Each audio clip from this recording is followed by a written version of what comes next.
Hi, welcome to another exciting episode of the Andre the Beast Creighton Show. Another exciting show, and you know the rest of it. Another exciting guest. Today, we're going to talk with a young man who has an extraordinary podcast. Check this out. Set Up and Grind, the podcast. You guys make sure you subscribe, like, share, and follow. But he's here today to talk about something that we haven't addressed on this podcast in a 5-year period. And it's one of the most sought after questions that people don't really think about. I'm going to go here with this. What is the number one common fear for people? You guessed it right. No, it's not eating too many Whoppers and all that kind of stuff. It's actually public speaking. It's the biggest fear factor. And today we have on the show the podcast host himself from Set Up and Grind. Let's call it like this. Set Up and Grind. Did I get it right? The one, the only Mr. Robert B. Foster to the show. What's up, dog? How you doing? And the show is Shut Up and Grind, not Set Up. Shut up and grind. You know what? Look, Robert, my penmanship sucks. No worries. My penmanship sucks, dog. That's what happens when you get to be a tender age in your 60s. You go, oh my God, what? Okay. So you know what? This is tripped out.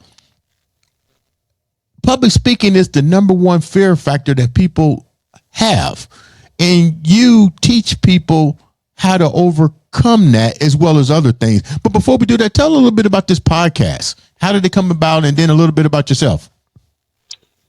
So when I first started the show, it was actually called Shut Up and Exercise because I'm a fitness coach, hence the tank top. Because I believe in showing up authentically, right? I would never wear a Right, button-up shirt and a tie into the gym. right. But the podcast started because in 2009, I was told I was never going to run or jump again. And now, as a fitness coach, as a competitive athlete, someone who's super, super active, I had to defy those odds. So once I finally did, I've done over 200 obstacle races, 22 track meets, 16 gold medals. I wanted to give other people that hope that they think that they can't do something, but they actually can. And so I converted the Shut Up and Exercise over to Shut Up and Grind because I wanted to reach a wider audience because the grind is global and the struggle is global. Mhm. So I married the two, and here we are. You know, it's funny because I'm also a retired professional bodybuilder and Okay. in personal training. So I get what you're saying. I even um, incorporate that same method, shut up and grind. Well, I didn't say shut up and grind. I'm like, get that beast mindset and let's get this done. Quit making up Yes. excuses and let's get it done. But what was life like for you growing up? I'm the youngest of seven.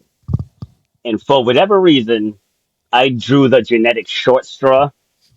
I had a bad stutter. You can't see with the headphones, but I have skin tags on my ear. And I had an overbite. So out of all seven kids, I was definitely the ugly duckling growing up. Watching my brothers, like there's a good gap between myself and the oldest. Right. But watching my brothers, they're 6 foot tall, they're muscular, getting their headlines, their names in the paper, all of this stuff. And to put it in perspective, as a freshman in high school, I was 5'4", 88 pounds. So Wow.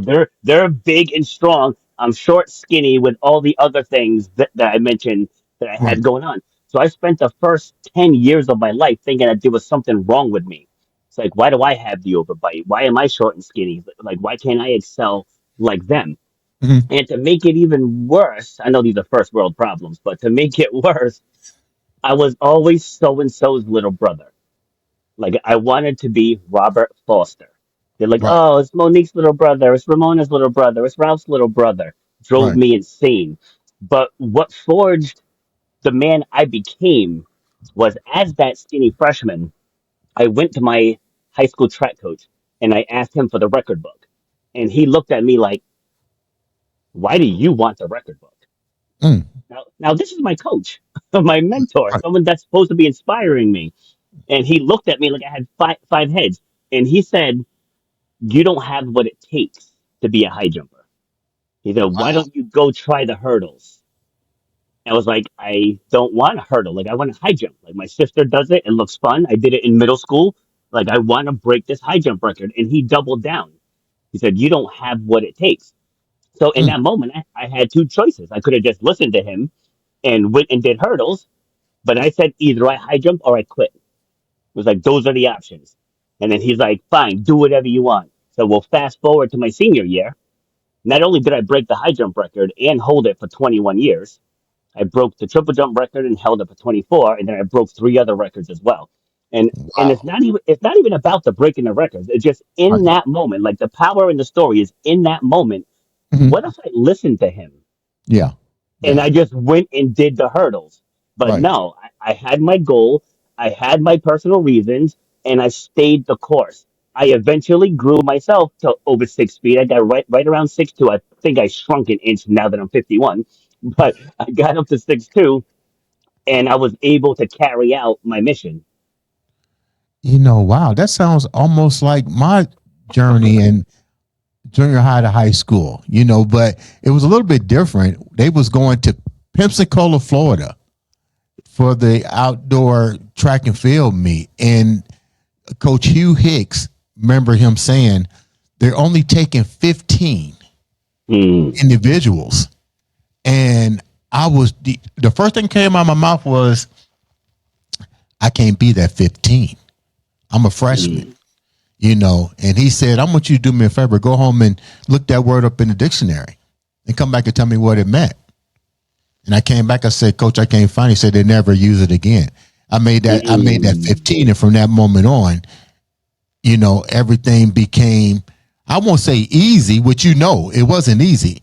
It No, was it became more harder because when you achieve something, you continuously want to achieve more and more and more. We don't know that it's called validation, but the validation was really within myself. But let's go back to you. I didn't have that pressure so much like you did because I was the oldest in my family on my mother's side, but I wasn't the oldest on my father's side. But I still felt that pressure to want to succeed not only for them but for myself. I know what it's like for my sister to always be said, "Hey, you Andre's sister," and be that tagline. yeah. When how did you get over that? Not just through being successful on the academic side, on the athletic side, but how did you manage to get rid of that period and become your own person? By performing, Wow, 1992. I made my own headlines, and that's what I had. Is that once I grew, it was game Yeah. over because the drive was there, and I became a student of the sport. And on top of it, we didn't even have a jumps coach. Like, I did the high jump, triple jump, long jump, and the 4x1 relay. We didn't even have a jumps coach. The head coach was a distance runner, and the assistant coach was a thrower. So I had to get on my bike, ride to the library because we didn't have Google and YouTube back then. I had to Yeah. ride to the library, and I just studied the sport. So Mhm. once my genetics caught up to my drive, like I said, it was game over. Who did you mentor your game after? Because I can't My think of many high jumpers. Let me think now, because I was a 1984 Olympic candidate. So I'm trying to Okay. think who was the high jumpers. I know who the hurdles was. You had Edwin Moses and Renato Nehemiah. I'm saying names people don't even remember, but I can't. I know there I was one remember Pacific high jumper. I just can't remember who that was. Hollis Conway. That's it. That's it. But honestly, to answer your question, it was my sister. It was like going to the meets and watching her, and Yeah. she ended up becoming Rhode Island state champion. And just watching her mechanics, how she trained, how she practiced, and I really I hate saying it because it swells her head, but it was really her. And then my father, he himself was an Olympic candidate in the '60s, and he just always instilled in us to never settle. So to give you an example, if I would compete in the track and be like, hey, I jumped XYZ, but did you place? Hey, Dad, I placed in the top six. Why weren't you top three? It's like, Mm, hey, I placed top three. Why didn't you win? And hey, I won. Why didn't you break the record? It's like, hey, I broke the record. Did you qualify for nationals? It was always just never settle. It's like constantly get out there and train. Even in basketball, he's like, get out there, 100 free throws. He's like, you stay out there till you make 100 free throws, make 100 layups. He's like, there's no sense in going if you're not going to be on the court. He said, so if whatever it is you want to accomplish, you got to put that work in, and then that just stayed with me my entire life. What was your biggest fear factor though? Because you're talking to an athlete, and I might need to ask myself that question. Like, what was your biggest fear factor here? Was it Athletically, athletically, academically, just in general? Because there were moments, and as a track guy, I would literally go to the sand dunes early in the morning, and I would literally go. Now they call it meditation, but at the time I didn't know that was meditation. I would just sit there and say, okay, what do I want? How do I get there? And it always revolved with that constant mindset of training. You know what I mean? I think the uh-oh. fear factor for me was not putting in the work to get to the point that I needed to reach. What was it for you? So it wasn't necessarily a fear. It was once I took my focus off my competition. I say you can be the hunted or you can be the hunter. Hmm. So for those first few years, I was the hunter. I was looking at my competitions, like what can I do to beat him? What can I do to beat him? It Mhm. wasn't until I flipped it and I became the hunted. That's where all of my gifts got amplified because now you have to train. You have to train. Everybody's coming for you. When you're Yeah. just another competitor, one of the best compliments I've heard was like, "Oh crap, Foster's here." I love that because that Yeah. that means Yeah. they Yeah. knew that they were going to have to work hard that day. So it wasn't even really like a fear of losing. It's Yeah. just that I built myself up to where I was the one who was feared versus my opponents instilling the fear in me. So I, Wow. I would say early on it was that being Yeah. afraid of my opponents. But once I flipped it though, and then I became the top dog, and I became the one people were worried about, that's when everything changed. Okay. Are you like my twin brother or some shit? Hey, maybe. Yeah, because I get it, dude. Even when I switched to becoming a professional bodybuilder, man, I was like, okay, how do I switch this? And you're right. I never put it into that concept. I was worried about the competition. Then I became the competition. Like I wanted to Yes, be that. I became that guy that was like, oh shit, he's here. You know, yes, you know what? That's a bigger thrill than anything to me. Even yeah. even if I mean, we want to win, but just the fact that you know that you got somebody thinking about you, hmm Know what's that's funny? Know what's funny? So what's I that? donated I donated a kidney to my sister in 2011. Right, that's a separate story. But Right. because of that, there's this Olympic style competition called the Transplant Games of America. It's actually in Denver, Colorado this year. But because I'm a donor, I qualify to participate in the games.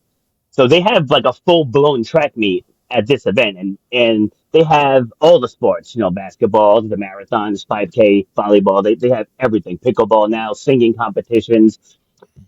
So I was getting ready for the 100 meters, and like you can tell when someone is dialed in. Right? You can tell they just have the presence, they just have the aura.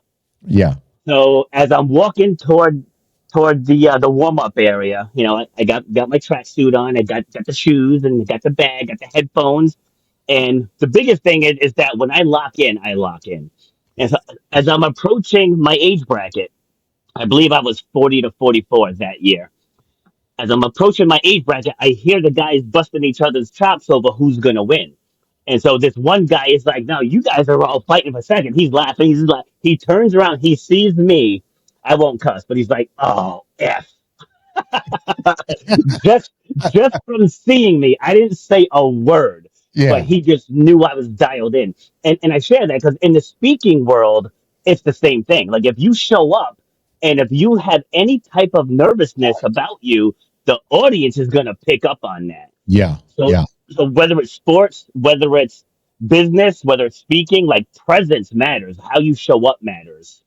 you this and congratulations. I mean, Thank heck, you. it's almost like looking at myself a couple years down before I got to where I'm at now. Man, I'm proud of you. So let's go Thank you. here. The shift to public speaking. That's the biggest fear factor for people. How did you develop yours? Were you always able just to articulate and speak fluently to people, or did you have to master that craft? All right, let me answer your question with a question. What's your best sport? Wow. Uh, Bodybuilding. Okay, so bodybuilding is your best sport. Like you can talk about it, you can teach it, you can coach it, right? Yeah. Okay, so what is your worst sport? Baseball. Baseball. How often do you practice it? How Never. often have how often have you studied it? Never. Exactly, right? So you don't have a fear of baseball. You just don't practice it. And Right. that's the first thing I teach people. You do not have a fear of public speaking. You just haven't practiced it enough. Like Wow. anything else, you need reps. Right? If you never get on camera and talk, or if you never get up in front of people and talk, you're just not good at it. That's okay. I can play volleyball, basketball, track and field, swimming, like just name it. I can play all of these sports. You give me a lacrosse stick, I'm going to be the worst one on the field. Right. And I'm an athlete. I'm an all around, but I don't know lacrosse. I haven't studied lacrosse. I haven't played lacrosse. Haven't practiced lacrosse. But Right. if you give me a few months, give me a rule book, give me some drills, and then I can become a lacrosse player. So Right. public speaking is no different. You just have to get on camera, feel the butterflies. You're gonna say until you don't anymore. Once your stories become routine, you're gonna be able to get on any stage in front of any group and share your story. But right now, you're not afraid of it. You're just not practiced. Is there a need for that particular arena? I'm finding that is a lot more in demand now with people having the free will to be their own creator of content. What's your take on that?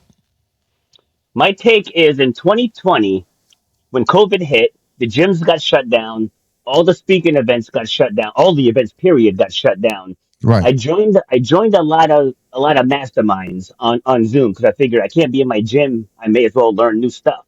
Right. So as I'm in this one particular mastermind, it was about getting visibility. It was actually called the Be Seen. No, I'm sorry, the Be on TV challenge.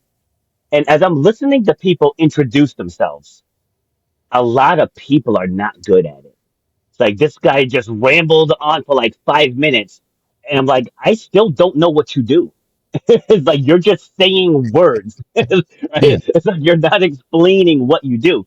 So Right. the program that I created, that was the inspiration for it. I'm like a lot of it's like, dude, you have $1 million business, and you can't even explain it. It's simply right. So I Right. created a program called Speak About Yourself Out Loud, Right. which morphed into my book with the same name as my podcast, Shut Up and Grind. But it's to help people talk about themselves because people can talk about what they do all Right. day long, but Right. they can't talk about themselves. Like on my podcast, the very first question that I ask every single guest is, "Who are you at your core?" And it got to the point to where I had to start telling them backstage because I live stream mine. So I had Right. to start telling them backstage because a lot of people can't answer that question. Like they want to Why is give that me though? But why is that, Robert? because they attach their identity to what they do, Huh. not who they are. I mean, Okay. granted, when you first asked me, I did that. I said speaker, podcast host, and all that. You strip away all of those hats, I'm a competitor. It's like I defied those odds in 2009 because I'm a competitor. I Right. rebuilt myself from losing everything in 2023 because I'm a competitor. Like I Right. had to step into who I am. If I attached my identity to that, I would have self-destructed because that's not who I am. Okay, so I went through that adversity, but my entire life I've overcome the odds. So when you lean into who you are at your core, Right. that makes it easier for you to stay within your purpose. When you attach it to what you do, what happens when a lot of veterans struggle with that because when they leave the military, their mission is done and they Right. end up losing themselves. Just to give you an example. So they wind up getting caught up, self-absorbed in self-absorption, so to Yeah. speak. Yep. Let's go. Absolutely. Let's go back a minute, and you being so transparent. You talked about losing everything. Elaborate on that a little bit. I am an eternal optimist. Like I always think the good in people. I always think things are going to work out in my favor. So I was with a person that I was supposed to be partnering with. Like when they closed the gyms, I was renting space from this guy. So I ended up getting behind on rent because he was still charging me rent even though the gym was closed. And he's like, Hold I on a still have. minute. Can you say that again? Because that was one of the biggest handicaps that everybody dealt with. And I told people, I said, people still want this rent money. Yeah. Yeah. Yeah. So he said he still has to pay his lease. So why shouldn't I still have to pay rent? I'm like, I mean, we didn't have like a written agreement, but anyways, so I came up with a plan.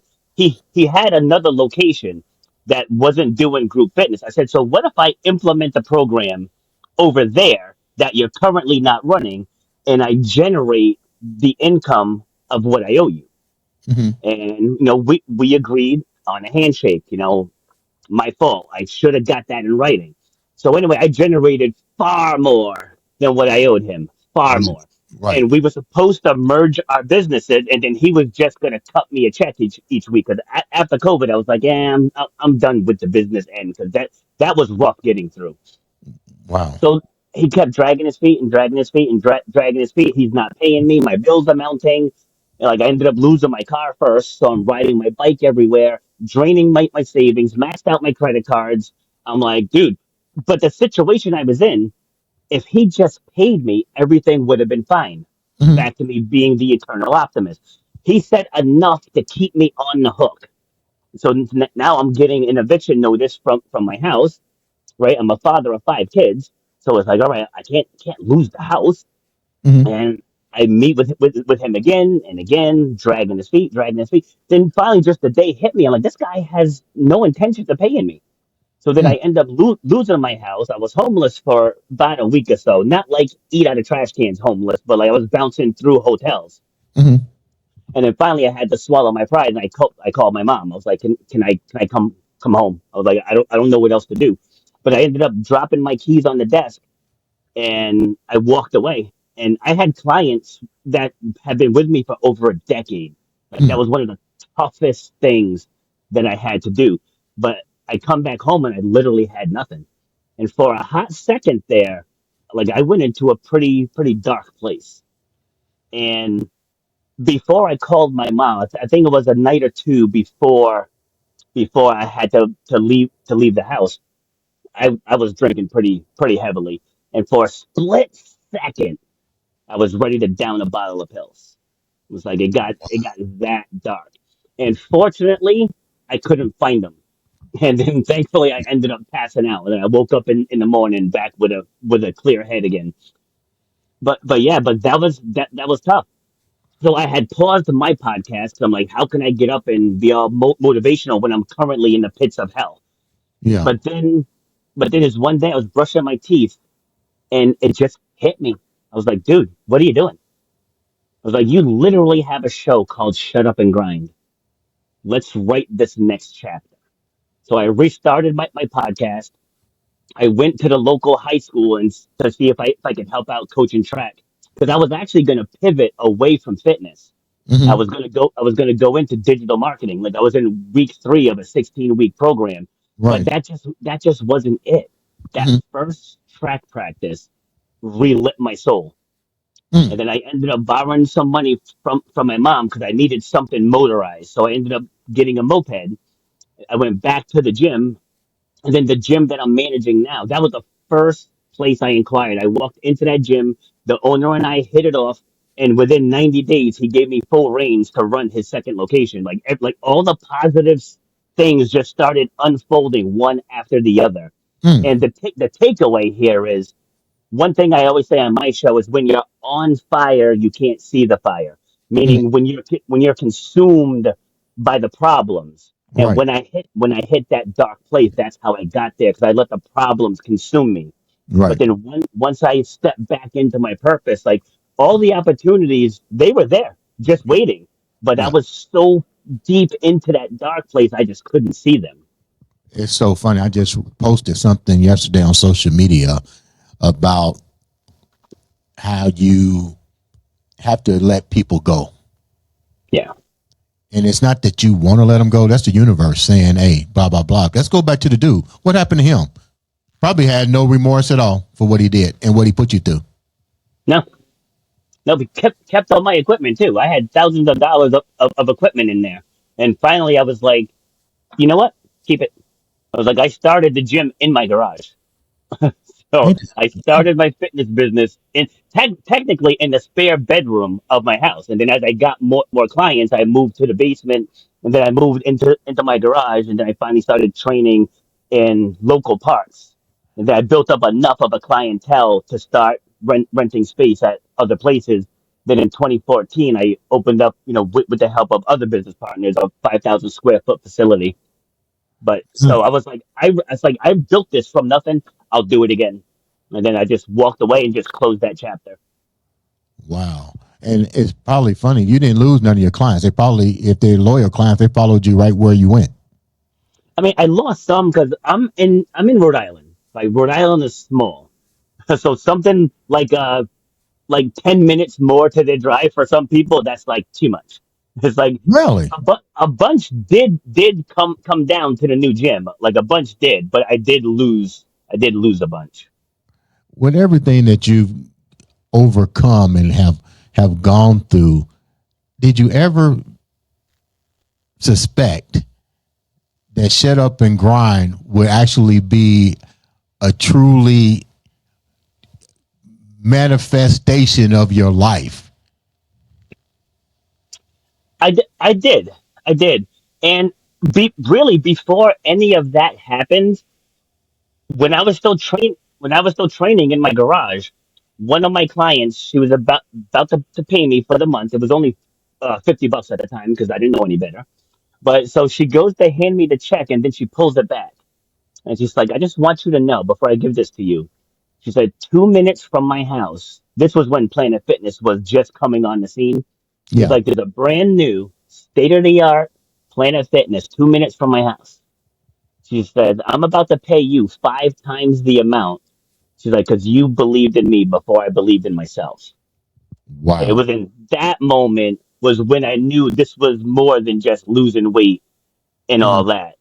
It, so it like I tell people, yes, I'm a fitness coach, but I'm more of a personal development coach. And Mm. if I can just share a quick example, so Go right ahead. one of my clients comes into the gym, and I could tell she's been crying. So she's like, "Can we talk, please?" I'm like, "Yeah, of course." So we go in the office, and she and her daughter had gotten into a car accident, and she herself was fine, but I guess her daughter had a really bad ankle injury, and so she's crying, and she says, "They told my daughter that she's not going to walk again." And I said, "Whoa, whoa, whoa, stop right there. Do not plant that seed into her head." I said, Mm. "Do not, like, my story. They told me I was never going to run a jump again." And after that diagnosis, I hit a 54-inch box jump in my 40s. Mm. I said, so don't get that into her head. Mm-hmm. I said, you speak with conviction. You tell her when you walk again, not if, when. When you walk again, when you get through this, when you recover. And then 4 months later, she was walking again. Like Mm. what people don't understand is that the mind controls the body. So whatever you tell yourself, your body's going to respond accordingly. And to give you a real time example, I am 8 weeks removed from a knee replacement surgery. So I had the surgery January 14th. I had I put a race on my calendar in June, Yeah. a Spartan race, and people are like, "How are you going to race in June? Like, doesn't this take like a year?" I was like, "Don't put somebody else's recovery on me." I said, "I'm preparing to race in June. My first day of physical therapy, I walked in and I said, "What's the fastest someone's gotten released from care after a knee replacement?" And they said 8 weeks. I said, challenge accepted. I got released in six. So whatever you tell yourself, your body's going to prepare you for it. You are. I know this is crazy. You know, I had my knee replacement in January. I had the other Really? one. I had double knee replacements 4 months apart. No kidding. I'm not even. Wow. I'm not even at the 2 year mark yet. And I asked the same thing. I was like, "How long is this supposed to take?" And it was like, "Well, it takes up to a year." And I'm like, "Okay, what's the worst that can happen within that year? What do I need to expect within that year if I decide to continue to train?" First thing I said is, "Can I run?" And he got the looking at me. He says, "I don't think I've ever seen anybody run." I said, "I'm gonna run." I said, "I'm going to run." I said, "What's Yep. the worst things that's going to happen?" He said, "Well, swellings." I said, "Okay, that's perfectly fine." But let's go back to you. It's funny that you had your knee replacement. You motivated this lady, and I like the way that you reprogrammed her way of thinking. How many of us need to really? Let me go here with this thought. Let me go here with this thought. You work with people on all aspects. What is the number one crippling factor for self destruction? Is it the mind? Is it the body? Is it our environment? It's fear. Wow. One word, fear. People that struggle with self-doubt is because they're afraid of the outcome. Like people fear public speaking. It's not the public speaking. You fear the reaction. You fear the judgment. What if people laugh at me? What if I cry on stage? People, that's the actual issue is fear. Like me, I can share. I can share that I live with my mom. I have zero shame in that. What she gave me life. Why would I be shameful of that? And now that I'm over the hump, I help her just as much as she helped me. It's like we got 3 feet of snow here a couple weeks ago. It's like she couldn't have done that by herself. You know, so we help each other here. But I get on these platforms, I have zero shame. When I first moved in, Mhm. I did have that shame. Like I'm 48 years old. I'm like that stereotypical living in my mom's basement. But the title of my second book is going to be called From My Mother's Basement because I'm about to launch a speaking empire here in a couple weeks. So Wow. it's not about where you live. It's about what you create where you are. I know I kind of went off a little bit there. No, man, look, I didn't think look, it's not like we got a script in front of us. True, No, true. I mean, like, but just look over my shoulder here. What do you see there? I can barely see. It looks like Yep, a poster. that's a lion. That's right next Yeah, to my yeah, bed. I see it now. Yep. Yeah. Yep, that's right next to my bed. That's what I wake up to every morning. And if the alarm clock happens to beat me, because typically I wake up before my alarm clock, it's a video of me reminding me what my goals are. Because I get up at 4:30 every morning, and that's what I wake up to. It's like get up. People are dependent on you. You got lives to change. Let's go. Let's talk about real quick before we wrap up. Yep. Let's talk about your children. I Okay. know you said something that was really breathtaking to me. Here's a guy that you gambled on, but you got 5 kids. Mhm. What's that relationship like? I know they got to look at you now and be like, not looking at you in a bad light, but to see everything that you've accomplished and everything that you've done, and despite of losing a home, you still provided a way to keep that bond. What was that emotional side for them like watching their dad go through this? Well, ironically enough, so this answer is probably gonna shock you. I got 3 out of the 5 aren't talking to me right now. So Okay. it's such an odd journey. Like, and with my oldest, like I don't even that came out of left field. So, but he's down in Tennessee with his mom. My I have two of them who are away. My oldest daughter, she's in the Navy, and my younger daughter, she's at Penn State for college. And then I have twin boys. I still talk to them on the regular, but before we had the falling out, it's like they would one of the most touching moments was with my oldest daughter because they would come with me to the gym. Like they would run our birthday parties and they would help out with the kids classes. So like they were very involved with the gym. I remember I came in one early morning and my daughter was with me the night before and I didn't realize she had done this. And it'll seem so small, but it meant so much. So I flip on the lights, I go to turn on the computer, and on the monitor there's a little post-it note that says, "I'm so proud of you for making your dreams come true." Wow. And like 5 o'clock in the morning, I'm crying. I'm like, I have to teach class in a few minutes, but even though we might have some tension now, they still understand the journey. They understand following their dreams. That's how my son ended up in Tennessee. That's how my daughter ended up in the Navy. And my Mhm. younger daughter always wanted to go to Penn State. My twin boys are playing varsity volleyball this year. So the teachings are there, and to me, that's the biggest thing. Like three of them are adults now, so if you want to go do your own thing, go ahead. My job is done, But I instilled that drive that even though it's kind of dark outside, you can see enough to keep moving forward, and that's the biggest thing I wanted them to understand is don't quit just because it gets a little tough.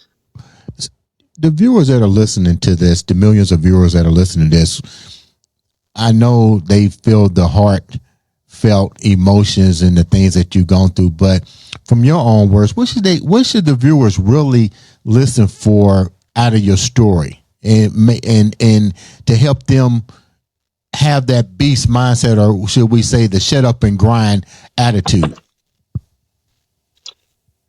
So the biggest thing I always tell people on a couple different fronts, if there's something from your past that you haven't healed from, face it, right? Mm, Face it, feel what you gotta feel, but then start the story from just after what happened. Right. So I watched my father pass away in 2019. But if I stay at that place, I'm never gonna get over it. mm, So you have to revisit what happened, but then start the story from when we left the hospital. Because at this point, he's gone and he's not coming back, right? There's nothing we can do about that. So mm, whatever happened in your past, whatever happened, happened, right? And you can't undo it. So what you can do now is all the times that it didn't break you, there are inspirational things that are left behind. So like even mhm, though dad is not here in this physical person, there's things that he built, there's life lessons that he gave me, the memories of him being at all my sporting events, him helping me build all the things I needed built when I opened up my gym. Like there's so many positive things to pull from that moment. So mhm, so once you can remove yourself from the pain, then you can start your healing journey. Like you don't have to stay stuck in that pain. And then in the career end, if you're in a career that's not fulfilling you, because there are people that have the house, they have the car, they have the money, they take the vacations, but they dread going to the job. mm. If you're in that place, figure out what it is that makes you happy and find a way to monetize that so you can wake up and live within your purpose instead of just working to get paid. Wow. Okay. How come you didn't book to come on here a long time ago?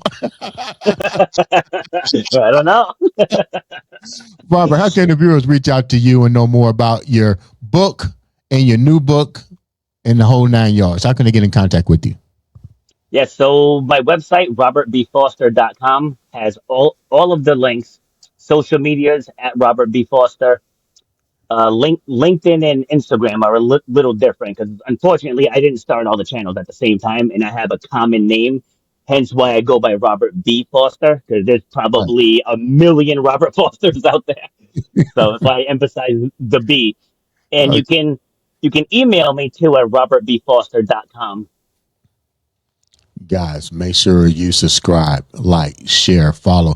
Click that button. All it takes is one click to make a difference in your life or change somebody else's. Robert, it's a pleasure having you on. Love to have you come back. Forgive me for the mix up. My penmanship ain't the best. When I write really, really quick. But make sure you guys also download the podcast. Tell them how they can get to hear your podcast and the name of the podcast again. Yeah, so the podcast is Shut Up and Grind, and it's on all of the major podcast platforms. But if I could have 30 seconds to share one more thing, if that's okay, You can do whatever you like to do. for the veterans out there. So this particular app, I created a web-based app. It's completely free. It's to stop veterans from taking their life. So what it is, it's you go to speaklikeawarrior.com. You answer 21 questions about what you went through, whether you were deployed or here at home. But whatever is hurting you, whatever's keeping you up at night, you answer these 21 questions, and an AI is linked to it, and the AI reframes your story into an inspirational one. So even if you don't do anything with it, you just read that story back to yourself and see how that journey didn't break you. So for the veterans out there, again, it's speaklikeawarrior.com. Wow. And you heard it here first Yep. on the Andre the Beast Creation Show. Thank you so much. Matter of fact, I'm going to have you come back and talk a little bit more about that. And Okay. especially with our veterans. I think that's great that you provided an outlet and give them a chance to voice what they went through and have AI basically reformat it and beautiful idea. I like that. Ladies and gentlemen, make sure you Thank click you. subscribe and follow once again. Robert, once again, thank you so much for taking time to come on the show. Ladies and gentlemen, like always, this has been another, and I do mean another exciting episode of the Andre the Beast Creighton. Thank you for having me. Show.